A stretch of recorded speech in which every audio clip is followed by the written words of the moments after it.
guys, it's Ash Linsky, and I am doing something different today. I like doing sit-down talking videos, and I don't do them very, very often, but I wanted to do one today because I've always, like on the podcast, we talk about movies sometimes, and I've mentioned in other videos that, you know, I have like roots in film, and I went through like school, in high school I did a lot of film classes and like screenplay writing classes and stuff, and I wanted to like sit down and discuss my favorites in film. That's what this video is, basically. It's like my favorite things in film, about film, whatever. I actually wrote like my thoughts. I wrote like a list, and I'm just gonna like try and bounce around. I didn't like plan what I wanted to say or anything, so like a lot of this is just top of my head. Go for it. I guess starting off with like favorite movies. Probably one of my all-time favorite movies has to be, it's like the worst movie in the world. Like nobody, I don't know anybody that can actually say they truly enjoyed the movie unless they're lying to me because I've made them watch it like 100 times. But my favorite movie, probably of all time, is the movie Jumper.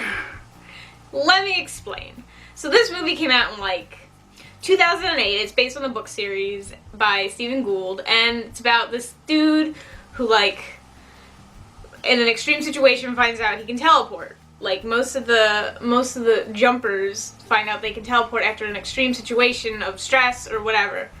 But like the movie was so well done for me, and maybe it was just because it was at a time in my life where it stuck with me so greatly.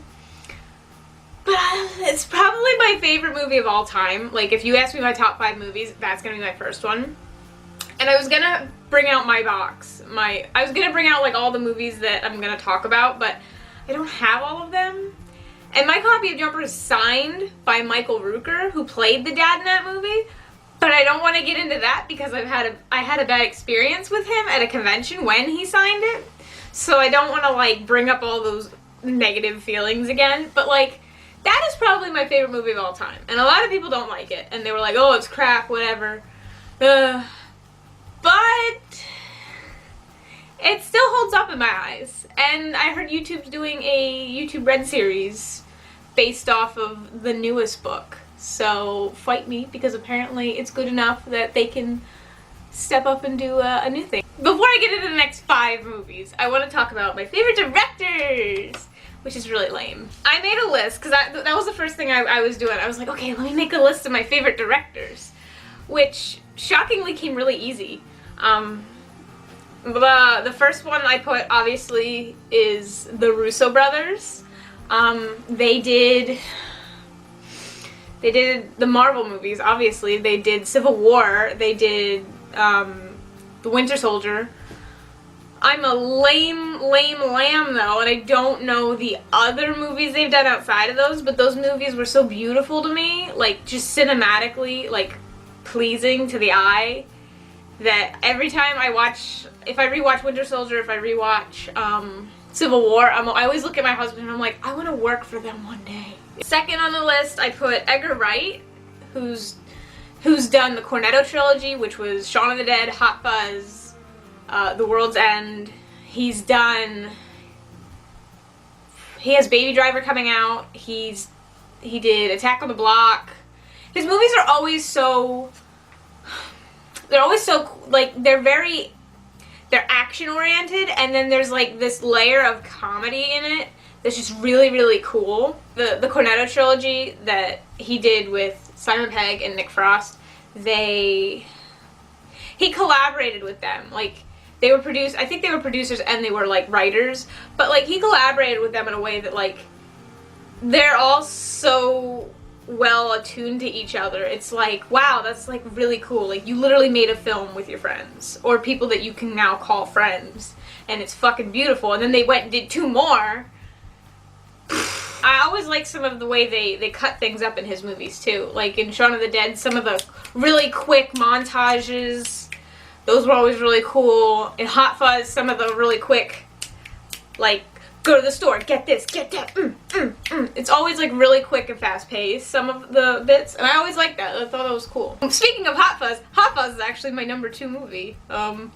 my second favorite movie, mostly because of Edgar Wright, Nick Frost, and Simon Pegg, and like all the background characters are so funny. Like the old lady in the frickin' in the hotel that the main character stays at, and like he ends up fighting her, and it's like they bring back like when she's doing the crossword and he's like hag, and she's like, no, that's not it, and then she brings it up later. Like, I have 4 other directors. I have Sofia Coppola, who's Francis Ford Coppola's daughter. She did, I believe, I'm not 100% sure, I think she directed Marie Antoinette. I know she directed Somewhere by, which had Stephen Dorff and I think one of the Fanning girls, and then she also did The Bling Ring. Her style is very simplistic, very just like mellow, and I like that. It's nice. Like you go from like an Edgar Wright movie to like her movies, and it's like, whoa, big difference. Like you can see their styles, and I like her style. It's very calming almost. 4th favorite director is Gareth Edwards, who directed Godzilla, Rogue One. He did another one too that I can't think of right now. But his movies are they remind me of J.J. Abrams in a sense. And I don't even have him on this list, which is really disappointing to me because he used to be one of my favorite directors. And like, in the industry, he was one of my favorite names. And now I'm just like, I don't know, maybe it's because he does a lot of like action-y, like action cinematics and stuff. I also have Ridley Scott and Steven Spielberg. Obviously, Ridley Scott directed The Martian. I really like that movie. I thought that was really nice. And Steven Spielberg, obviously, his movies are always on point. And I got to sit next to a wax figure of him once. Insert picture right here. At the New York Madame Tussauds Wax Museum. And I got really excited. Like, all the wax figures scared me except for his. I was like, oh, it's Steven Spielberg!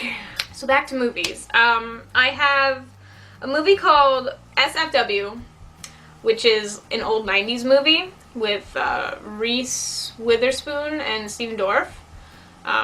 It's about these 2 teenagers. They're involved in a hostage situation. They get out, and like they essentially become like famous because of it, and it's interesting because the title of the movie is Stephen Dorff's character's mentality eventually. SFW standing for so fucking what. It like becomes his mentality, and it's really interesting, and it's kind of gritty looking, and it is old. Also, Boondock Saints on there, a cult classic. I don't know if you can call it a cult classic anymore though, because it is very mainstream. Like I can go in public, say Boondock Saints, probably have 3 people look at me. I always love that movie though. I've met Norman Reedus. He's such a sweetheart. I love all his roles. Can't wait for them to do the new movie, although I can't say I'm excited for the TV show that's coming out because they're not involved in it. So it's going to be like younger McManus brothers, it sounds like, which I'm okay with them. I want to see what it's going to be like, but I'm not very excited for it. I'm excited for the new movie though. I also have Saving Private Ryan on this list only because I grew up learning, like my dad is a huge like history fan, and he likes World War II the most. And Saving Private Ryan's always like, it's weird. That's like a distinct childhood memory. Like I remember seeing it. I remember watching it as a kid. And now you can like get it on like Blu-ray and like whatever, 4K, high definition, whatever. And it's still beautiful. It's one of those movies that just like, yes, it was made in 1999, 98, whatever. But it still looks good today. Like, you can remaster it 100 times, it still looks good. And all the performances in it were really good. I don't remember the story 100%. I remember making me cry a lot when I was a kid, because it was a lot of violence for me. But that movie, it's probably still one of my favorites. I don't own it. I need to buy it on Blu-ray, so I have it. The last movie I have on this list, before I get into, like, actors and actresses that I like watching and like kind of idolize a little bit, is King Kong. Not the old one, not the original one. The 2008 Adrian Brody Jack Black version by Peter Jackson. Now, Peter Jackson's not one of my favorite directors. I'm actually not, I don't even like The Lord of the Rings that much. So I never, like, it's really pretty and I appreciate it for all the cinematic worth, but I don't gravitate towards Peter Jackson stuff. But King Kong, like Jumper, sticks with me for some reason. I don't know why. It was like, maybe it's just because I was in high school and I was like trying to find myself or whatever, but it's a movie that sticks with me. I bonded with one of my then best friends over the movie. And it's also one of my favorites for a weird reason, that they have a behind the scenes, like as they were filming it, every day they took footage and they kind of did a lot of behind the scenes and like explained what shots were being set up and how they were going to do things, and talking about, you know, you can see the green screens, you can see the big boat that they built, and like the process of pre-production to production to post-production. And I'm really lame, I actually have it behind me because I found it the other day. This is actually that. It looks like Carl Denham, Jack Black's character. It looks like one of his like little production cases. It's the production diaries, so it's like, I think it's like 80 hours of footage or something. And I still have the certificate of authenticity, whatever. There's something else in here too. Have I never opened this? Oh, it's like production cell type whatevers. But like, I think it's like 80 hours of footage. I don't know. I used to watch this all the time. I'm a fucking nerd for this stuff. But like, it's behind the scenes. It's like pictures. I believe it's a good amount of hours, because there's 2 discs, and it takes you from September of 2004 till April of 2005 of just like them making the movie, which, that's just the coolest thing to me. I love getting a movie, and I always make sure when I get a movie, if I get it, that there's like behind the scenes stuff, so that like I can watch those and geek out. My aunt actually found this for me, and I was like, whoa, you found it! I had like a small meltdown when I got it in the mail for like a holiday or something. But like, this is still one of my favorite things that I own film-wise. Like, I have stuff that people have signed. I have stuff that, I have like pictures with 1 or 2 people that I like kind of look up to. But this is one of my favorite things. Just purely because you get to see everything. You get to see the production and how they did everything and the process. And that's so cool to me. And I'm really, really lame. Actress-wise, I can't think of any actresses I truly enjoy. The only one I have written is Anna Faris. Very funny. But can also do some serious. But like, she's always really funny. And like, I wish I could be as funny as her. And then I only have 3 actors written down, which is really strange because usually I can like belt off actors for days that I enjoy watching. I have Sebastian Stan, Jamie Bell, and Tom Hanks. Sebastian, his roles are always very emotional and angsty, which I like, and he pulls it off really well. But he played Bucky Barnes, aka the Winter Soldier, aka my favorite character of all time, aka I literally have it on my arm. But every time I watch one of his roles, I'm just like drawn in, and I'm like, eh.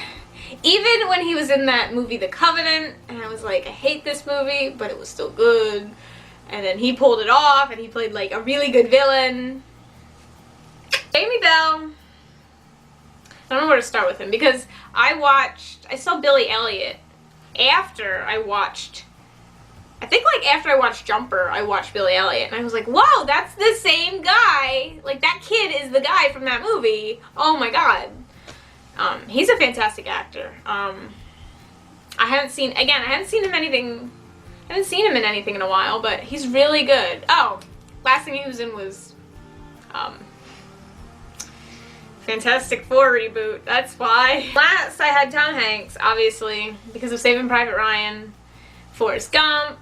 I think he played Walt